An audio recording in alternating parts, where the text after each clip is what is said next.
अगर हम अरेंज करके सार्थक तरह से लगा दें तो वो क्या बन जाता है हमारा शब्द। जैसा कि मैंने उदाहरण दिया, हमारे जो स्वर व्यंजन है, स्वर कौन से होते हैं, वोवल्स, और व्यंजन कौन से होते हैं, कॉन्सोनेंट्स, क्या क्या गैगैडे वगैरह। तो इन सब के समूह को, इनको इकट्ठा कर दिया जाता है, इनके समूह को कंप्लीट हो जाते हैं तो इनको कहते हैं हम वर्णमाला। जैसे मोतियों को इकट्ठा करके एक धागे में पिरो दिया तो वो हो गया मोतियों की माला। तो वर्णों को इकट्ठा कर दिया तो क्या हो गया, वर्णों की माला। क्या कहेंगे, वर्णमाला। अब आता है शब्द।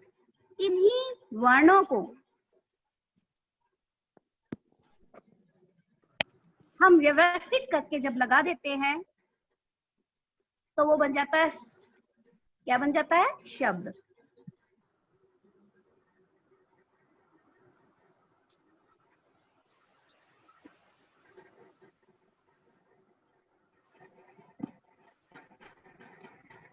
एग्जाम्पल के लिए बैलाग, ये कुछ बना नहीं बना, लेकिन इसको अगर हम व्यवस्थित करके लगा दे गुलाब तो ये बन गया। इसका मतलब होता है कि एक गुलाब का एक फूल होता है। तो इन शब्दों को, इन वर्णों को हमने व्यवस्थित करके लगा दिया तो शब्द बन गया। अब हमारा आता है वाक्य।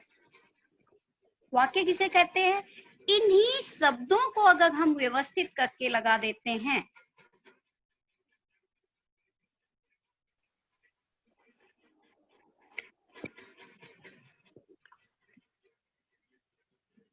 तो क्या बन जाता है, वाक्य।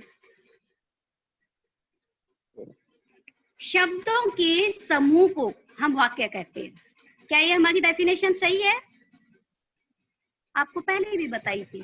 बिल्कुल नहीं। जैसे राम बाजार जाता है, जाता है बाजार काम।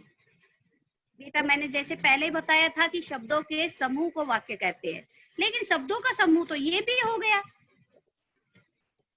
जाता है बाजार काम। क्या हम इसको वाक्य कह सकते हैं, नहीं कह सकते। क्यों, क्योंकि इसका अपने आप में पूर्ण अर्थ प्रकट नहीं हो रहा है। वाक्य कब बनता है, जब उसका पूर्ण अर्थ प्रकट हो, उसका आशय का पता चले कि उसका आशय क्या है, उसका एक अर्थ निकले, सार्थक हो। सार्थक मतलब अर्थ सहित, अर्थ के साथ, यानी कि उसका अर्थ प्रकट हो। तो शब्दों के सार्थक समूह को, जिसका अपना अर्थ प्रकट हो, उसका कोई मीन निकले,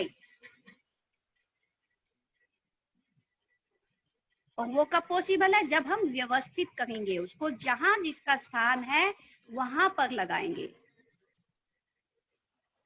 तो अब बताइए वाक्य की डेफिनेशन क्या बनी,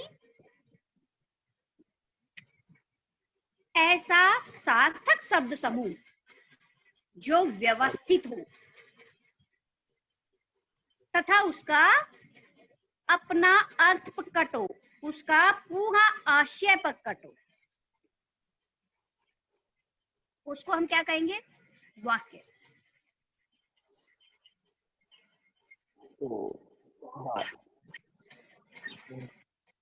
समझ गए हो बेटा, डू यू अंडरस्टैंड? हाँ जी, वाक्य किसको कहते हैं बताइए, शब्दों के सार्थक समूह को या शब्दों के व्यवस्थित समूह को, ऐसा समूह जिसका आशय प्रकट होता हो। ठीक है, कई बुकों में मैंने डेफिनेशन बताई आपको। अब आता है इसके भेद कितने होते हैं।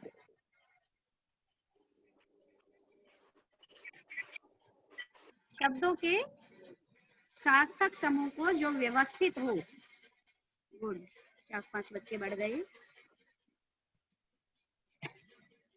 ऐसा सार्थक शब्द समूह जो व्यवस्थित हो तथा जिसका पूरा आशय प्रकट हो, जिसका अर्थ प्रकट हो।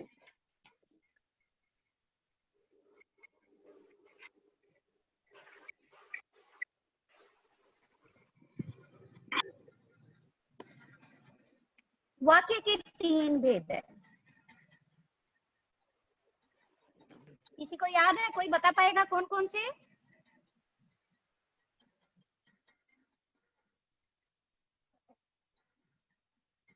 याद है बेटा किसी को?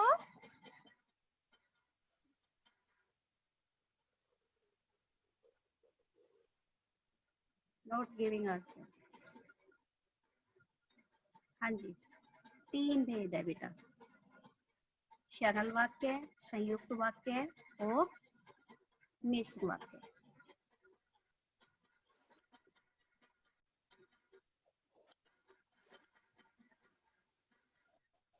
सरल वाक्य, सरल वाक्य किसे कहते हैं? जैसा कि उसके नाम से ही पता चल रहा है, सरल। सरल किसको कहते हैं? आसान को, यानी कि वो अपने आप में बहुत, हाँ गुड, अपने आप में बहुत सरल होते हैं। मेन डेफिनेशन होगी इसकी, इसकी एक ही उद्देश्य, एक ही विधेय। अब आता है उद्देश्य किसे कहते हैं और विधेय किसे कहते हैं। उद्देश्य, उद्देश्य होता है बेटा बोलने वाला, वक्ता, यानी कि सब्जेक्ट, उसमें सब्जेक्ट क्या है, सब्जेक्ट उद्देश्य है। और उसमें इंग्लिश में आपने पढ़ा है प्रेडिकेट, प्रेडिकेट इसका हो गया विधेय।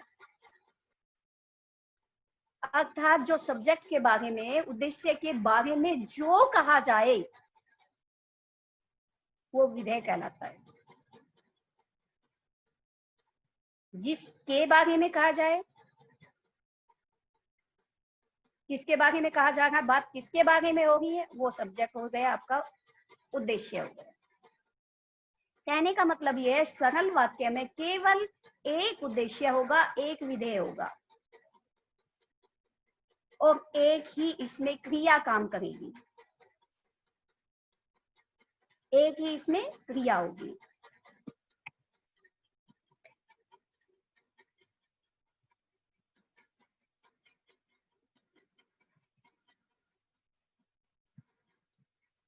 उदाहरण ले लो, जैसे मोनिका विद्यालय जाती है,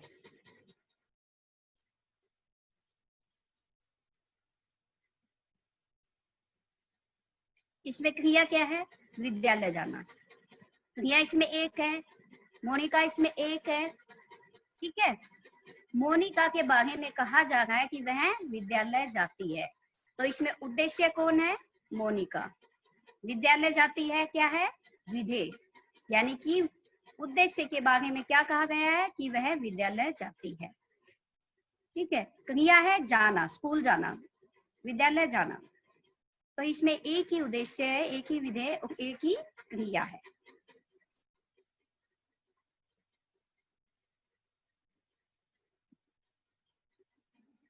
इसको थोड़ा सा और बड़ा कर देते हैं। मोनिका सुबह सुबह विद्यालय जाती है, जाती तो विद्यालय ही है, क्रिया तो फिर भी इसमें एक ही है, वही एक ही उद्देश्य है। कौन सा वाक्य हुआ? सरल वाक्य।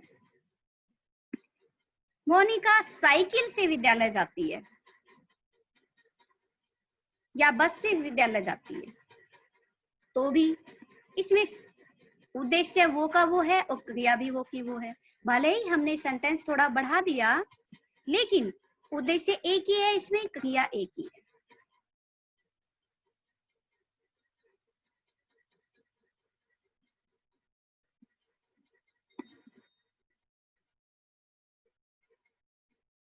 मोनिका टेढ़े मेढ़े रास्ते पार करते हुए विद्यालय जाती है, फिर भी इसमें उद्देश्य एक ही है और क्रिया भी एक ही है। मेन है इसमें क्रिया, क्रिया इसमें एक ही है, तो कौन सा वाक्य हुआ? वही सरल वाक्य। तो इसलिए कभी कंफ्यूज मत होना। हम जैसा कि पहचान करते थे, ठीक करते थे, वैसे मैक्सिमम बेटा यही होता है कि जो छोटा वाक्य होता है वो सरल वाक्य होता है। ये ठीक है आपकी बात, लेकिन कई बार हम इस छोटे वाक्य को, देखो स्कूल जाती है, कितना छोटा सा वाक्य था और हमने कितना बड़ा बना दिया। लेकिन इसमें मेन चीज ये है कि इसमें सरल वाक्य में केवल और केवल एक ही क्रिया रहती है। ये आपको हमेशा याद रखना है। खाली ट्रिक के चक्कर में बिल्कुल मत पड़ना।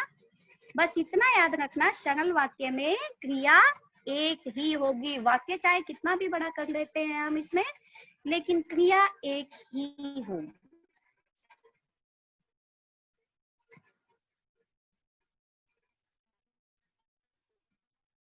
अब आता है आपका संयुक्त।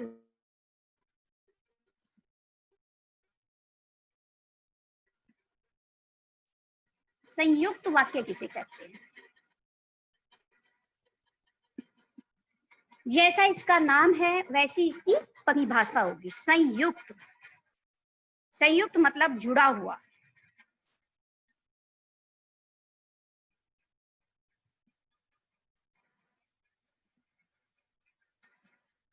इसका मतलब है कोई दो वाक्य है जो जुड़े हुए हैं, किसी कंजक्शन की वजह से या किसी समुच्चय बोधक की वजह से, किसी संयोजक की वजह से दोनों जुड़े हुए हैं, इसीलिए इसको संयुक्त वाक्य कहा गया है।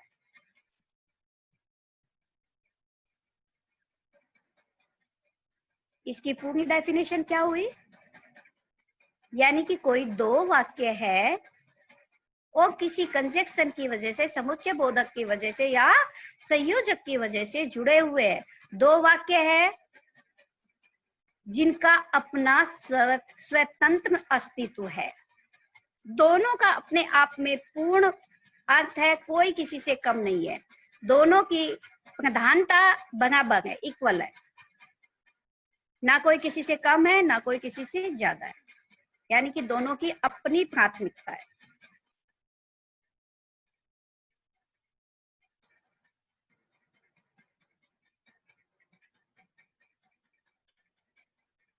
जैसे उदाहरण, रेनू बाजार गई और बच्चों के लिए खिलौने लाई। देखिए, खिलौने लाई एक अपना अलग से वाक्य है और बाजार गई ये भी अलग से वाक्य है। इसमें और जो कंजक्शन है, जो और संयोजक है, उसने दोनों वाक्यों को मिला के एक कर दिया। रेनू बाजार गई पूर्ण अर्थ है, इसका अपना पूर्ण अर्थ है, पूर्ण अस्तित्व है। खिलौने, बच्चों के लिए खिलौने लाई, इसका भी पूर्ण अस्तित्व है। लेकिन यहाँ पर ओग ने आकर इन दोनों को जोड़ दिया, ये इसमें संयोजक का काम कर रहा है, समुच्चय बोधक का काम कर रहा है, किसी कंजक्शन का काम कर रहा है।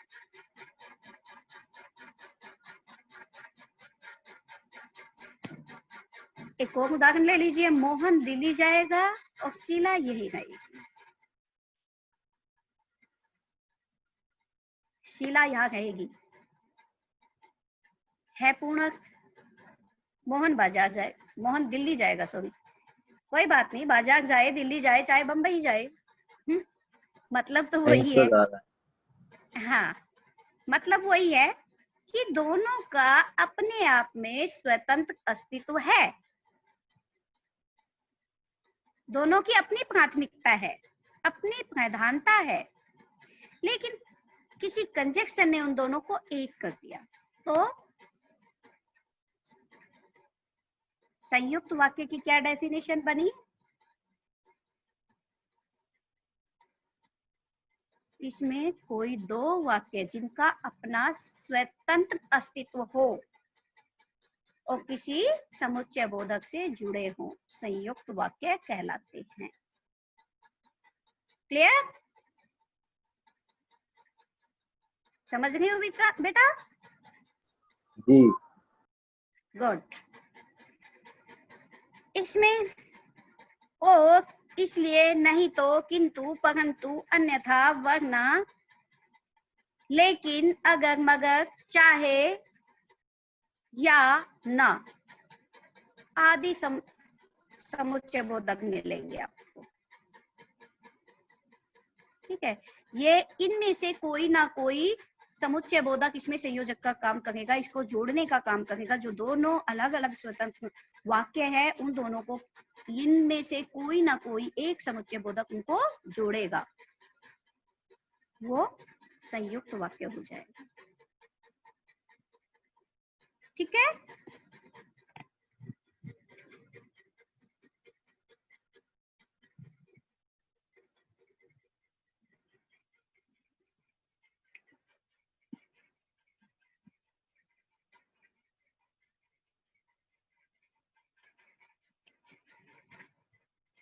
देखिए कुछ एक उदाहरण ऐसे बता रही हूं मैं आपको जिसमें किसी समुच्चय बोधक अव्यय का लोप भी कर दिया जाता है। जैसे रहने वाले रहेंगे, जाने वाले चले जाएंगे। रहने का भाव क्या है? रहने वाले यहाँ रहेंगे और जाने वाले चले जाएंगे। कई बार हमें उसकी सेंस को भी समझना होगा, भाव को भी समझना होगा। सिर्फ एक कोमा से हमने दोनों को जोड़ा है, जबकि इसकी सेंस यही निकल गई है, इसका भाव यही निकल रहा है कि रहने वाले रहेंगे और जाने वाले चले जाएंगे। लेकिन हमने क्या किया, उस ओ का लोप कर दिया है। लेकिन हमें पता है यहाँ है तो सही ना, इसलिए इसको भी हम संयुक्त वाक्य कहेंगे। क्या सोचा था, क्या हो गया। इसका पूरा भाव क्या बनता है? क्या सोचा था पर क्या हो गया। ठीक है, तो इसमें पद का यहाँ पर लोप कर दिया गया है, लेकिन भाव इसका यही होगा, इसलिए ये भी संयुक्त वाक्य कहलाएगा। काम किया है, पैसा तो मांगूंगा ही। इसका भाव क्या होगा? भाई काम किया है इसलिए पैसा तो मांगूंगा ही। इसमें इसलिए का लोप कर दिया गया है, लेकिन इसका भी भाव वही है, काम किया है इसलिए पैसा मांगूंगा। तो ये भी क्या हुआ? संयुक्त वाक्य।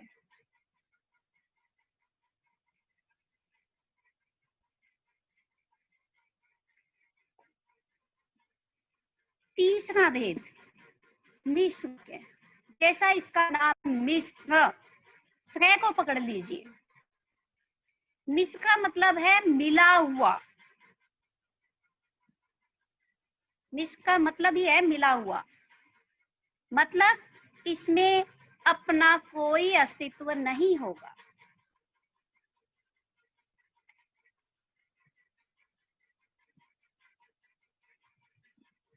क्योंकि मिश्र वाक्य में आश्रित वाक्य होंगे। मिश्र से आप आश्रित निकाल लीजिए। के अकॉर्डिंग मिश्र आश्रित, इतना याद कर लीजिए, आपको पूरी डेफिनेशन याद हो जाएगी, इसकी पूरी परिभाषा याद हो जाएगी आपको।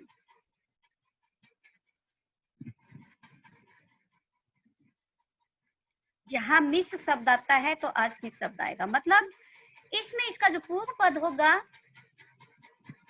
वो स्वतंत्र अस्तित्व होगा उसका, जो उत्तर पद होगा वो आश्रित होगा। कई बार उत्तर पद भी प्रधान हो जाता है, पूर्व पद आश्रित हो जाता है। कहने का मतलब ये है एक पद दूसरे पद आश्रित होगा ही होगा, क्योंकि उसके बिना उसका पूर्ण अस्तित्व प्रकट नहीं होगा, उसका पूरे वाक्य का भाव प्रकट होगा ही नहीं। दूसरा पद पूर्व पद पर निर्भर करेगा। आश्रित मतलब निर्भर, डिपेंड। उसको पूर्ण अर्थ प्रकट करने के लिए दूसरे पर आश्रित होना ही होना पड़ेगा। उसके बिना वो अधूरा हो जाएगा। जी हाँ, वेरी गुड। इसका मतलब आप लोगों को याद भी है। गुड। एक वाक्य का आपका, जैसे कि हमने संयुक्त वाक्य में पढ़ा कि दोनों का पूर्ण अस्तित्व है, यानी कि एक के बिना भी दूसरे का अपना अस्तित्व है। लेकिन इसमें ये होगा कि दूसरे वाला जो पद है वो पूरे प्रथम वाले पर निर्भर होगा, आश्रित होगा, तभी उसका अर्थ प्रकट होगा। ठीक है, यानी कि आश्रित उपवाक्य।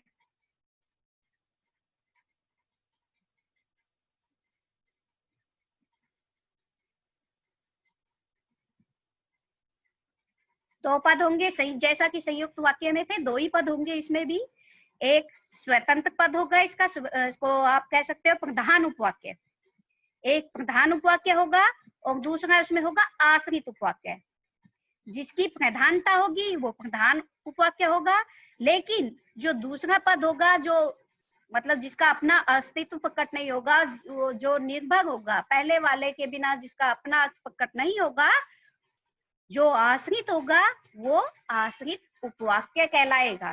कई बार बेटा ये भी पूछ लिया जाता है, कौन सा एक सेंटेंस दे दिया जाएगा आपको, उसमें पूछा जाता है कौन सा इसमें प्रधान उपवाक्य है और कौन सा आश्रित उपवाक्य, सिर्फ इतना पूछा जाएगा। तो हमें देखना है जिसका अपना अस्तित्व होगा वो प्रधान होगा और जिसका अपना अस्तित्व नहीं होगा वो आश्रित होगा, क्योंकि वो उसके ऊपर निर्भर कर रहा है। ये बड़ा इजीली पहचान पाओगे आप।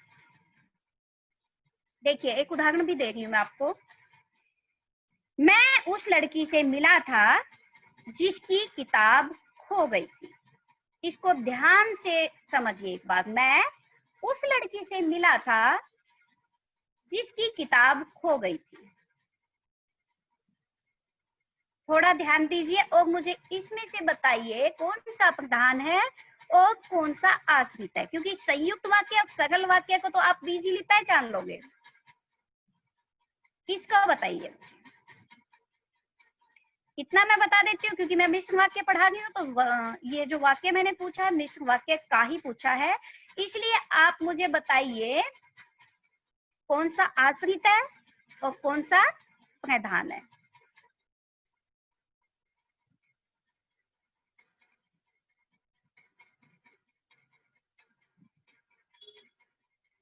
भूल गए बेटा, भूल गए। मैं उस लड़की से मिला था, इसका अपना अस्तित्व प्रकट हो गया है बेटा।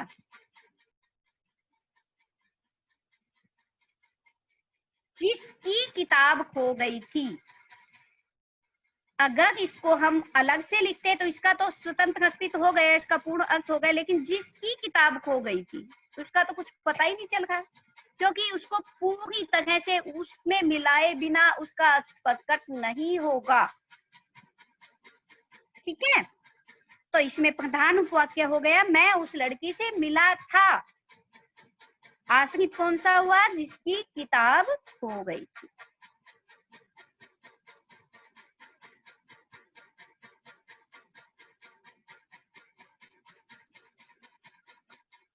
मैंने वही मकान खरीदा है जहां आप रहते हैं। प्रधान उपवाक्य हो गया मैंने वही मकान खरीदा है। आश्रित हो गया जहां आप रहते हैं। पिताजी ने मुझसे कहा, प्रधान उपवाक्य। आश्रित कौन सा है? कि वे बहुत बीमार है। क्या कहा है? कि वो बहुत बीमार है।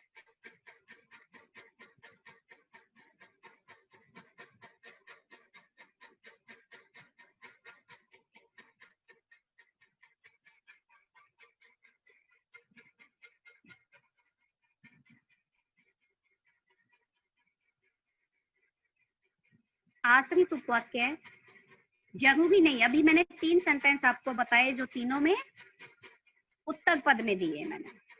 एक वाक्य मैं ऐसा बता रही हूँ जो तीनों जगह आएंगे इसमें। ठीक है, जो लड़का यहाँ आया था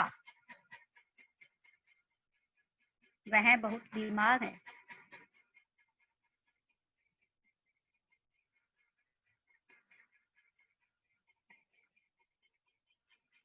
आश्रित उपवाक्य कौन सा है इसमें बताइए।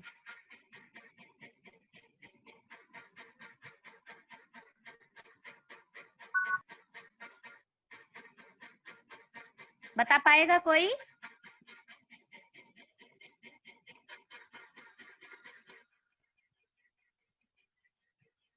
नहीं, जो लड़का यहाँ आया था, ये है आश्रित उपवाक्य, वह बहुत बीमार है। अब इसी को थोड़ा सा घुमा लेते हैं। वह लड़का जो यहाँ आया था बहुत बीमार है। ये देखिए, पहले सेंटेंस में हमने इसको शुरू में ले लिया, प्रारंभ में ले लिया, और दूसरे वाले में हमने इसको बीच में ले लिया। ठीक है, पहले में हमने लिए जो लड़का यहाँ आया था, यह आश्रित उपवाक्य था, वह बहुत बीमार है। बीच में वह लड़का जो कल यहाँ आया था, वह बहुत बीमार। एक बार और इसी को घुमा देते हैं। वह लड़का बहुत बीमार है। कौन सा? जो कल यहाँ आया था। आश्रित तो वही है, अब बस उसको चाहे आगे लगा दिया चाहे पीछे लगा दिया। इसीलिए मैंने इस वाक्य को तीनों जगह लगाकर आपको दिखाया है, क्योंकि जो मैंने पहले पूछा था, 3 वाक्य आपसे पूछे थे, उनमें तीनों में शुरू में डाल दिया था। ठीक है, एक ही जगह आ गए थे आपके, कौन सा? आश्रित उपवाक्य। और ये जो 3 वाक्य पूछे हैं, उसमें मैंने पहले वाक्य में शुरू में लगाया, दूसरे वाक्य में बीच में लगाया, और तीसरे वाक्य में मैंने लास्ट में लगा दिया, आश्रित ही वाक्य।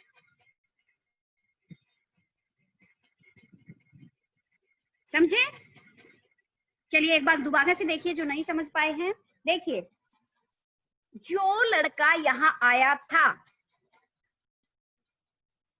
शुरू में लगा दिया हमने। ठीक है, पूरा सेंटेंस है, जो लड़का यहाँ आया था वह बहुत बीमार है। लेकिन हमें चूज करना है, मैंने पूछा है कि इसमें आश्रित उपवाक्य कौन सा है। ठीक है, आश्रित उपवाक्य कौन सा है? जो लड़का यहाँ आया था, जो लड़का कल, लगा लो, जो लड़का कल यहाँ आया था, वह बहुत बीमार। आश्रित तो वही हो गया। अब देखिए, इसी को थोड़ा सा और घुमा रही हूं। वह लड़का जो कल यहाँ आया था बहुत बीमार है।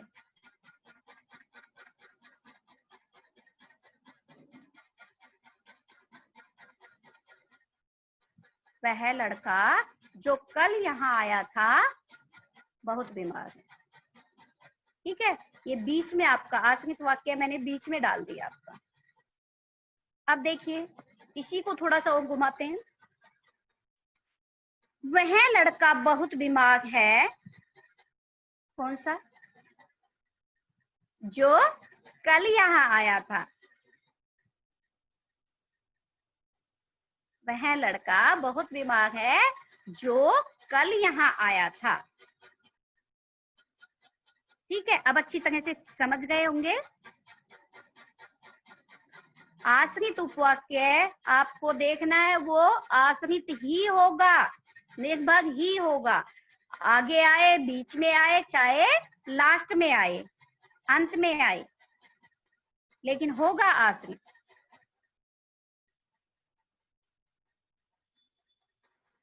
इसलिए आप उस वाक्य के भाव को समझेंगे अच्छी तरह से कि प्रधान उपवाक्य क्या है, वाक्य की सेंस क्या है, प्रधान क्या है और आश्रित क्या है। अब मैं कुछ एक मिले जुले हुए सेंटेंस पूछती हूँ आपसे।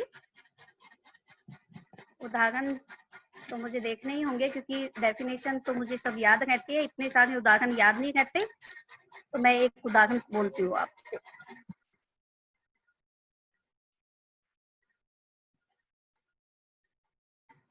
नीचे गिरने के कारण गिलास टूट गया। बताइए, पहले तो मुझे ये बताइए, ये वाक्य है कौन सा? Give me answer, anyone? Good, very good, कोशिश कीजिए। पहली बार नहीं पढ़ा रही हूँ आपको भी।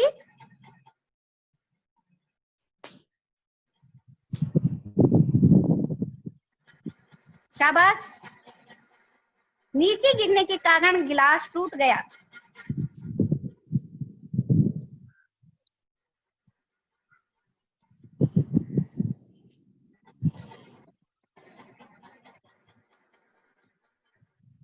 किसी को भी नहीं पता कौन सा वाक्य है बेटा? इतनी देर से समझा रही हूँ, जवाब दीजिए।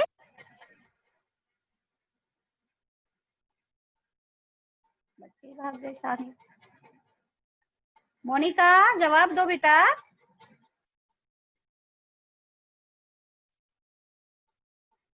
अवनीश, दीपांशु, बेटा डेफिनेशन पे ध्यान दीजिए, इनकी परिभाषाओं पे ध्यान दीजिए। कितना इजी सेंटेंस है। नीचे गिरने के कारण गिलास टूट गया, सरल तो है। देखो पहली ट्रिक थी हमारी कि सबसे छोटा होगा, चलो ठीक है छोटा है। दूसरा था इसमें एक उद्देश्य एक विधेय होगा। तीसरा था इसमें मेन डेफिनेशन है, इसमें एक ही क्रिया होगी, तो क्रिया तो एक ही है। और सबसे मेन बात ये बहुत आसान है, सरल है, जैसा इसका नाम है वैसा ही सेंटेंस है, वैसा ही वाक्य है। नीचे गिरने के कारण गिलास टूट गया। अब अगर हम इसको संयुक्त में बनाएं तो कैसे बनेगा? नीचे गिरते ही गिलास टूट गया। गिलास नीचे गिरा और टूट गया। शाबाश, कोशिश कीजिए। Very good.